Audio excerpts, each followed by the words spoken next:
राधे राधे। जय श्री कृष्णा। आप सभी का स्वागत है हमारे चैनल में। आज की इस वीडियो में हम मोक्षदा एकादशी व्रत की पूजा विधि देखेंगे। मोक्षदा एकादशी का व्रत और पूजा करने से हमें मोक्ष की प्राप्ति होती है।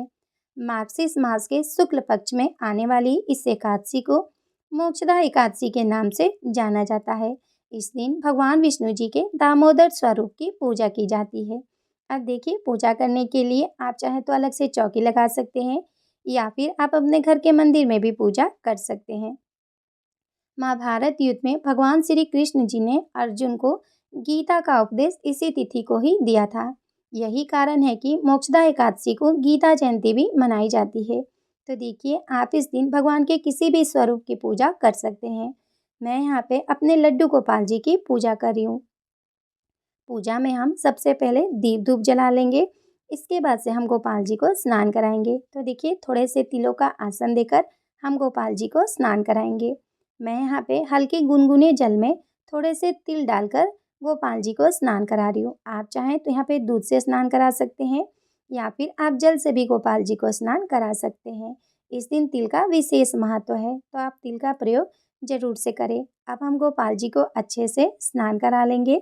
इसके बाद से हम उनको पोंछ लेंगे। और देखिए, ये जो स्नान किया हुआ जल है, आप इसे इधर उधर ना फेंके, किसी पेड़ पौधे में आप इसे डाल सकते हैं। अब अच्छे से पोंछने के बाद हम गोपाल जी को इत्र सेवा देंगे और हम उनको पोशाक धारण करा देंगे। तो देखिए, ऐसी मान्यता है कि जो भी व्यक्ति मोक्षदा एकादशी का व्रत करता है उसे स्वयं तो मोक्ष की प्राप्ति होती ही है, साथ ही उसके पूर्वजों को भी मोक्ष की प्राप्ति होती है। तो अपने पूर्वजों को मोक्ष दिलाने के लिए आप मोक्षदा एकादशी का व्रत जरूर से करें। आप देखिए, इत्र सेवा के बाद हम गोपाल जी का सुंदर सा श्रृंगार कर देंगे और हम उनके वस्त्रों पे इत्र लगा देंगे। अब गोपाल जी को हम चंदन से तिलक कर देंगे। इसके बाद हम उनको दर्पण सेवा देंगे। आप जब भी गोपाल जी का श्रृंगार करें, उन्हें दर्पण सेवा जरूर से दें। अब हम उनको उनके सिंहासन पे विराजमान कर देंगे। अब पूजा में हम गणेश जी को भी विराजमान करेंगे। इसके बाद से हम बहार में गणेश जी को जल के छींटे लगाकर स्नान कराएंगे। अब गणेश जी को हम यहाँ पे वस्त्र रूपी कलावा अर्पित करेंगे और गणेश जी को हम जनेऊ अर्पित कर देंगे। अब तिलक करेंगे, तो हम यहाँ पे पहले चंदन से गणेश जी को तिलक करेंगे।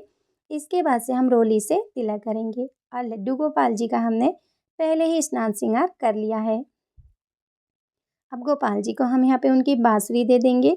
इसके बाद से हम यहाँ पे फूल अर्पित करेंगे। तो आपके पास जो भी फूल हो, आप उससे भगवान की पूजा अर्चना कर सकते हैं। हम यहाँ पे सभी को फूल अर्पित करेंगे। अब पूजा में हम तिल अर्पित करेंगे। आप एकादशी पे चावलों का प्रयोग ना करें, पूजा में तिल का ही प्रयोग करें। और अगर आप इस दिन व्रत नहीं करते हैं तभी भी आप चावल ग्रहण ना करें, क्योंकि एकादशी पे चावलों का प्रयोग नहीं किया जाता है।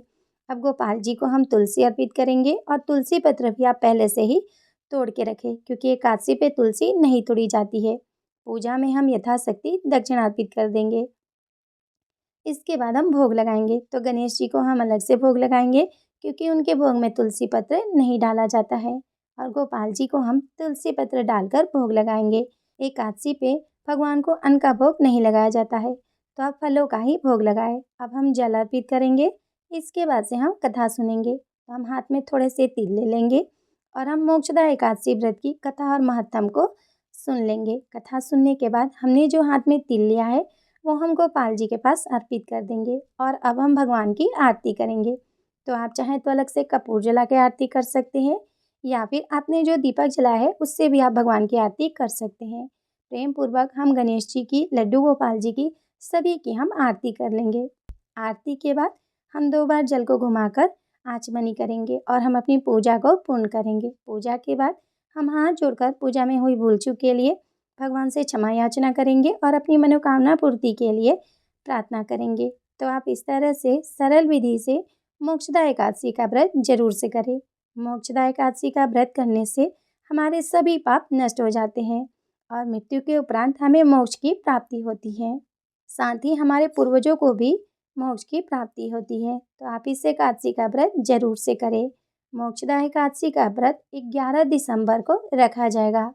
व्रत का पारण अगले दिन यानी 12 दिसंबर को सुबह 7 बजे से 9:09 तक है। तो आप इस बीच आप अपने एकादशी व्रत का पारण जरूर से कर लें, क्योंकि द्वादशी तिथि समाप्त होने से पहले हमें अपने एकादशी व्रत का पारण जरूर से कर लेना चाहिए। अगर आपको मोक्षदा एकादशी व्रत की ये सरल पूजा विधि पसंद आई हो तो प्लीज़ वीडियो को लाइक करें, शेयर करें, कमेंट करें और हमारे चैनल राधे कृष्ण भक्ति को सब्सक्राइब करें। Thank you. राधे राधे। जय श्री कृष्ण।